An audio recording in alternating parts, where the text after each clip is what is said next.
So tomorrow is Winter Solstice, the day the sun stands still. It is this very magical, very powerful, pivotal moment in the turn of the wheel of the year, honoured since time immemorial by peoples all around the globe, cultures as far away as China, the steppes of Mongolia, Polynesia, India, Africa, honoured by ritual, acts of worship, and by storytelling. There are myths from all over the planet to honour this particular time of year, a time when ancient people were so utterly relieved to know that the days would become longer and the light would return. But here on the Emerald Islands, this anchor point of magic on the planet, from the Neolithic, the ancient peoples through to the Celts, there were such moments of wild celebration for the winter solstice. But we all know about the standing stones of Stonehenge and other sacred circles which were geometrically aligned so that the sun on the winter solstice sunset came exactly through a gap in the stone to hit the center of the circle, right at the pivotal moment. The ancestors really knew about the power of the transition from darkness to light. But here, on these islands, this is the realm of the Fae.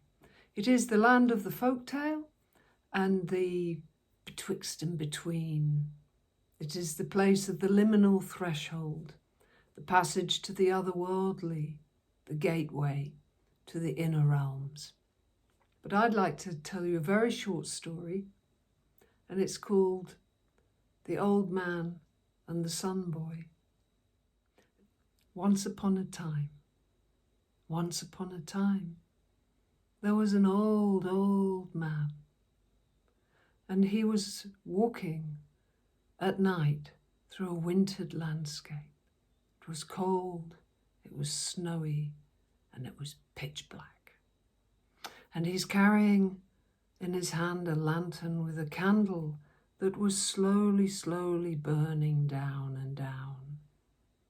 And he seemed to be lost. He couldn't find his way, but he was so exhausted. He'd really come to the end of his tether. So it was with such relief that at the last minute when he thought he was going to collapse, he saw smoke coming out of a chimney of a tiny cottage deep in the forest. He made his way to the door and he knocked on the door. It opened, and there stood an old, very strong, wise woman. She was dressed in a cloak of midnight blue. And just as they saw each other, the candle went out and the old man collapsed.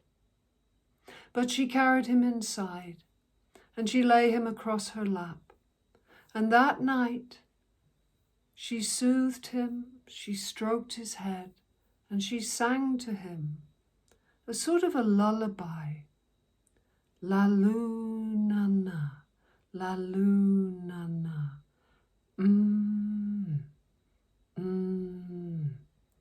And she sang this mantra. She repeated these words in song.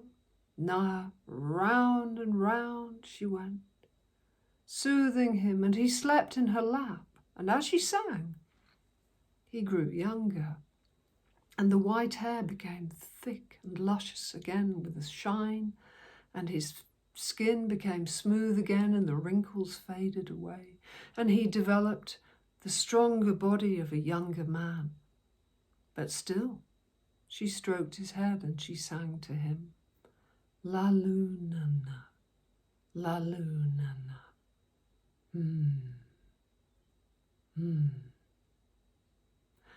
And as the night wore on, he grew ever younger. Finally, he became a youth. And in the end, just as the night came to its close, he was transformed into a beautiful golden-haired young boy. And at that moment, she plucked from his head 3 golden, blonde pieces of hair, and each one she threw on the stone floor, pling, pling, pling. And as it hit the floor, these 3 hairs hit the floor, the young boy woke up, and he stood up and walked away from the old woman, went to the door of the cottage, pulled open the door, and he ascended, he rose into the sky, into the heavenly realms, as a radiant, shining, brand new morning sun. And this is one of the ancient tales of a winter solstice. So I started this year, my first story I told, the beginning of these video blogs, was the story of the old woman in the cave, the great unravelling of her beautiful tapestry, and the beginning again, beginning to weave something even more beautiful. And I think it's been such a tough year for so many of us. I think just holding on to our light and recognizing the importance of those simple things, of nature and our family and friends and acts of kindness and the small things we can do in this very difficult, rather dark and trickster time. But I finished this blog with the tale of the winter solstice. And of course, this return from the darkness to the light is so symbolic. It's so transformational.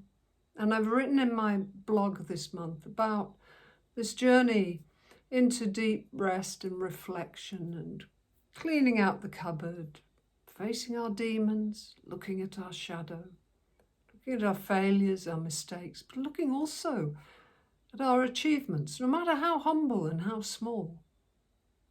But there was never a more important time for us to turn to the light of our higher selves, to the light of this beautiful ancient being called Earth. It was said the light is going out. There is a light here that is so damaged by our addictions to consumerism and materialism and this kind of crazy consciousness that seems to have its own agenda now. And we also, we're living with a lot of fear at the moment. But I think it's a wonderful time to try to simplify everything, to be, once again, outside as much as possible. And remember that the sparrow still sings and the flowers will bloom again in spring. And when the wave crashes, moment after moment after moment, tide coming in, going out, there is magic in every moment. And all we need to do is lift our faces to the light to see it. It can be a daily struggle, I think, to raise ourselves out of the murk. But the winter solstice is this perfect moment to light the fires, light the candles, gather round, tell stories. And I also always say to people after I finish my walks that I hope you will have a prosperous, happy life. But above all, I hope that when you trot off this mortal coil, you will leave behind a tale worth telling. And it doesn't have to be grand gestures. It can just be a tale of simple acts of kindness. But friends, keep your lights bright, keep your tails bushy, and I really hope to tell more stories to you in 2022. Happy Christmas, everybody. Happy Christmas.